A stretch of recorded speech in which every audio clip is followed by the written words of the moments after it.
Would you like me to walk you through how I made this Swiss roll cake purse? Well, great news. It is now time for the Great British Crochet Off, a series where I walk through the technical aspects of this week's episode of the Great British Crochet Off, which is a series where I watch that week's episode of the Great British Bake Off, and then I crochet something that inspires me from it.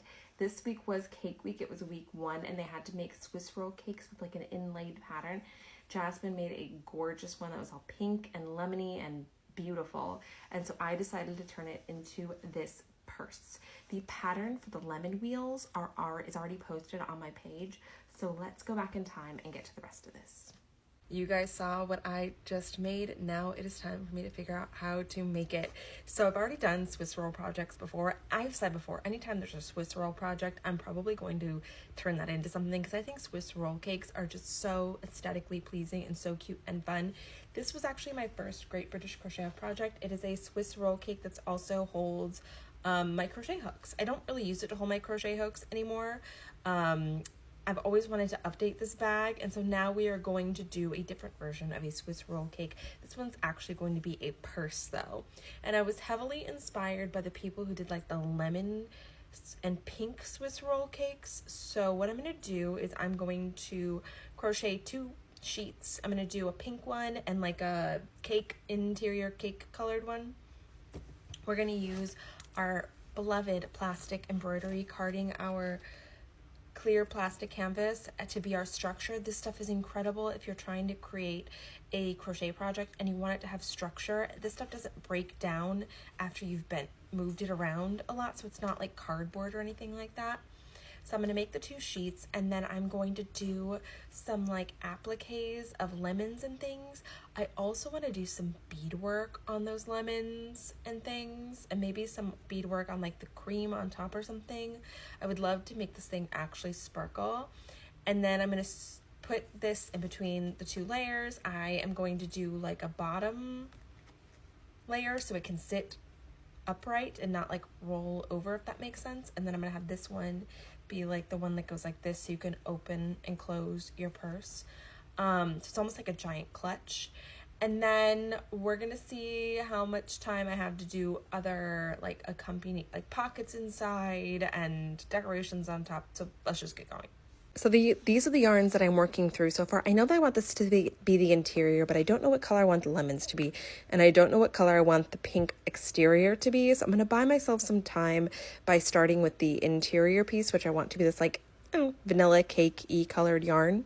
So I'm going to start by taking my crochet hook. I'm going to chain just slightly wider than this piece of embroidery carding and just start slowly working up with half double crochets. I think I'm going to try a 4mm hook. I want it to be a tighter weave than I'd get with a 5mm, and I don't think I have the time that it would take to do a 3.5, so we're going to start with a 4. So welcome to my chaos. So I ended up, I think I chained 53 stitches. How much you chain to make something like this will depend on how wide your embroidery carding is.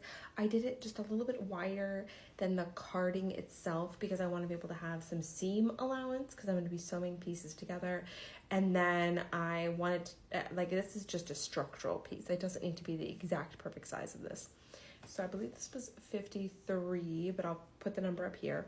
And then I crocheted it for about 7 inches. And as I was crocheting it, I realized I wanted the inside of the purse to have a lining.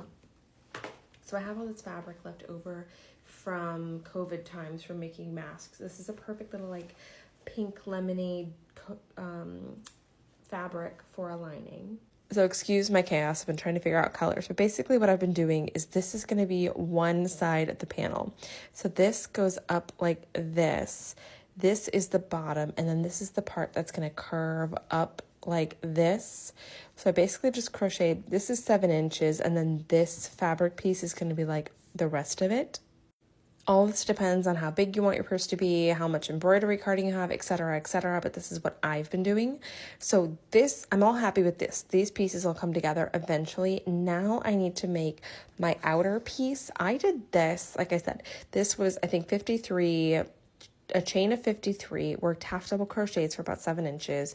Now this I'm going to do in single crochet because I'm going to be sewing onto it, so I don't want it to be as open of a weave. I'm still going to use my 4mm hook, but I'm going to do single crochet, and I'm going to crochet for basically like this entire length, because this is all going to be one long piece as opposed to, it's going to make sense. So here I am the next night, and I've made the like outside panel piece, and I pinned my structural pieces to it just to kind of help me see the vision.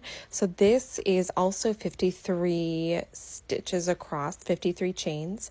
And then I worked it up for 15 inches with the single crochet, so it's a little bit easier to sew things into. And then this is going to be the side piece here, so it's hard for me to do with one hand, but this folds up over here, and then this is going to fold up over here. Maybe you're seeing it all kind of come together now. This goes here, this goes over here.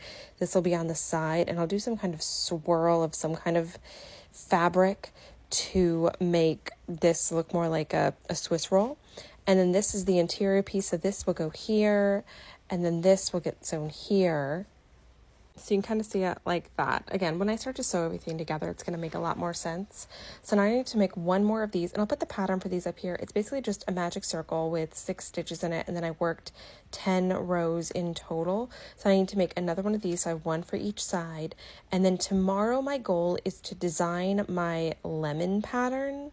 I want to do both the slice of lemon and then like a wedge of lemon. So hopefully by the time you see this tomorrow, I will have the patterns for those up here. So it's the next morning, and here is my lemon, and what I'm going to do is I'll put the like written pattern here, and I'll do a separate tutorial for these lemons and like how I sew the lines and all of that, because there just isn't room for all of that in this video. But I'm very happy with this being my lemon pattern, so I'm going to make at least a dozen of these. So I'm going to have these ones flat on the cake as like the inlaid design, and then I'm also going to fold some over in half and sew up this seam here, and those are going to be like lemon slices that are going to go on the top. So like little half lemon slices. So I need to make at least a dozen of these. I'm also going to do some green leaves, because I think a pop of green would be really nice as like the inlaid pattern. But yeah, I have at least a dozen to make of these. So I assembly line made a dozen different slices of lemon. The only thing I haven't done to the rest of these is do like the little lines on them, but that takes 2 minutes, and that's hand sewing, so it's not crocheting. So I'm going to wait to do that until I start to sew these on. And now I'm going to make a bunch of these green leaves. This green leaf pattern I've shared before. I made it for when I did the I made hairpins last year for each of the baker's bakes for one of them, and you can find that on, I think I have like a hairpin applique playlist. So it's just a little leaf pattern. The only thing I did different is I chained in this darker color. This way it gave a little bit of dimension to this like middle vein of the leaf. So now I'm going to make a bunch of these so I can kind of scatter them throughout the lemon slices, and then also have a couple for topping it with, and I'll see you on the other side of that. So I made all of my leaves, and now I'm going through and I pinned everything kind of roughly where I want it to go. And I'm picking up each piece and I'm weaving in all the ends, doing all the stitches for all the segments, and sewing it onto like the base part here. Hi, Daphne. Everything is sewn down, and now I'm just doing some light beading. I haven't put the backing on or anything yet because it's easier to do all this stuff while it's open on the back. So I am just putting on some pink seed beads here, some little white ones on the lemons just to give them a little sparkle, and then a little line on the leaves.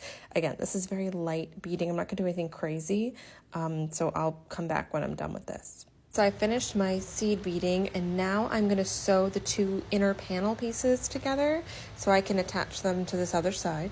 Sewed these 2 pieces together, and now I place this right side to right side, and I'm going to sew along here and flip it inside. I just put a couple of stitches in here just to hold these pieces in place so they didn't go traveling around as I started to actually put this thing together. And now what I'm doing is putting the side panels in. I'm going to add some more decoration to these after I get this all structurally put together. I'm going to add some kind of swirly thing so you get the Swiss roll swirl. So I took those circles that I made and I literally just pinned them. So this was inside out. And then I'm going to sew this line here, turn it so it's outside in again, and then do that same thing on the other side. So now it's sewn into here, and you can actually see kind of a Swiss roll shape starting to develop. I still have to do the other side, but it's actually coming together and I can't believe it. So there it is with both the structural side pieces and not all the ends woven in. And so now what I'm going to do is close this top seam. I was going to put some like quilt batting in here, but I actually am worried it'll be too bulky. So I'm just going to close up this top seam. And then I think the next thing I need to do is sew some snaps on, because I think that's going to be some much needed additional structural integrity to this. Okay, so this is what I've done. I took 3 of the lemon slices and I folded them in half, and I put my little bit of seed beading on here, and then I sewed this together so it looks like kind of half a lemon slice, and then I made some pom-poms. These are gonna be like little whipped cream dollops. I'm gonna put 3 whipped cream dollop pom-poms with a lemon slice on top of them on the top of the cake to be like the cake garnish. So we're coming on to the finish line here. So I finished putting these guys on, and now I'm working on my swirls on the side. And I'm gonna do 2 different swirls kind of interlaced with each other, because I want like a whipped cream filling, and then I want like almost like a lemon curd filling. So I pinned this on just to make sure I know I have enough. This is, I used my 3.5mm hook to chain a really long chain, and then I finger crocheted that chain, so I double crocheted that chain basically, if that makes sense. And then I swirled that on, and then I used my 5mm hook just to make a classic chain, and this is gonna get tucked into like the curve of this one. So you have your, like I said, whipped cream and then your lemon curd. So I am working on making the stuff for the other side now. And then I'm going to sew these on, and then I'm finally going to do my snaps. And I know you're wondering, like, it's a purse, where's the handle? I have these like removable metal chain like purse handles that I've used for other Great British Crochet Off projects, and I'm just going to put one of those on. I like those metal like straps, and I don't see the purpose in buying a bunch of them when I can take them off and put them on as I please. So truly, we are in the final stretch. I am going to put on our swirls on the side. I'm going to put on the snaps, and I'll see you guys for like a final reveal. And here we are the next day. I think that the gold chain actually looks really good with it. I ended up not putting the little like button snaps on it because I honestly want to get a nicer clasp to attach to the front of this, and that will take just a little bit of time to source. So that will be coming at a later date. If you're really interested in seeing how it looks like with the clasp, let me know. But other than that, another very successful Great British Crochet Off project.